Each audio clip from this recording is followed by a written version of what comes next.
আজকের ভিডিওটি হতে চলেছে খুবই ইন্টারেস্টিং, কেননা প্রায় 2 মাস পর আমি মিট আপ করতে যাচ্ছি আমার বাবার সঙ্গে।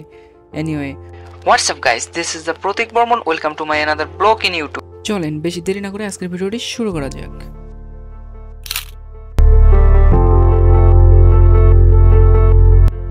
আমি ম্যাচ থেকে বের হয়ে রিক্সা নিয়ে চললাম টিবাতের উদ্দেশ্যে, কেননা আমার বাবারা বর্তমান টিবাতেই আছে।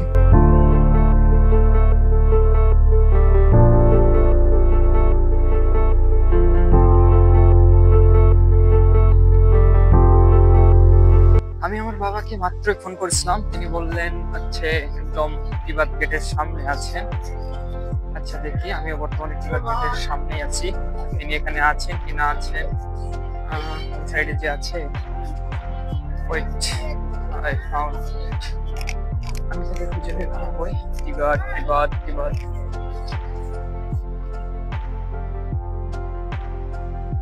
কই তিনি, কোথায়?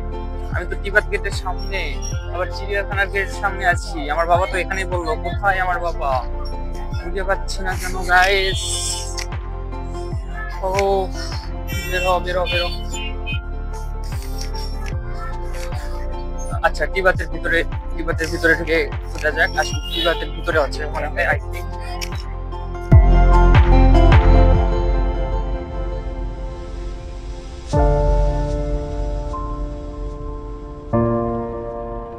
Oh guys, এই যে আমার বাবার সামনে দাঁড়ায় আছে। Finally I meet my father.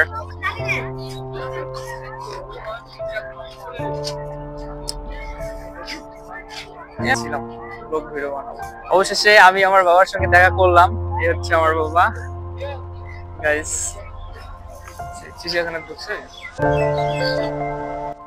যেহেতু বাবার সঙ্গে অনেকদিন পর দেখা, তার জন্য টিবাদে বাবার সঙ্গে একটু ঘুরলাম, মজা করলাম, গল্প করলাম এবং টিবাদের মনোরম পরিবেশ এবং নদীর পাড়ের শীতল বাতাস উপভোগ করলাম।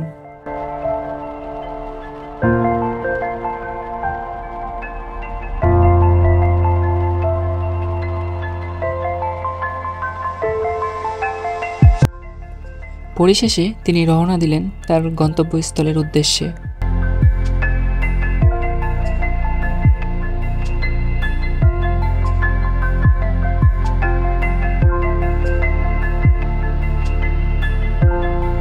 বাবা যাওয়ার আগে আমাকে কিছু টাকা দিয়ে যায়। আসলে এটাই হচ্ছে একটা বাবার তার সন্তানের প্রতি ভালোবাসা।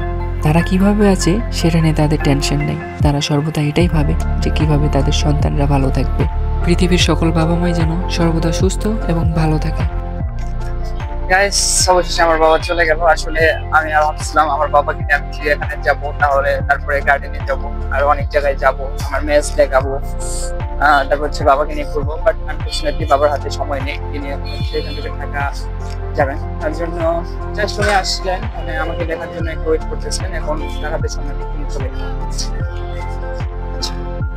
আজকের ভিডিওটি আমার এই পর্যন্তই ছিল। দেখা হবে আবার পরবর্তী কোনো ভিডিওতে। ততক্ষণ সবাই সুস্থ থাকুন এবং ভালো থাকুন, এবং এরকম নতুন নতুন ভিডিও পেতে চ্যানেলটিকে সাবস্ক্রাইব করে পাশে থাকুন।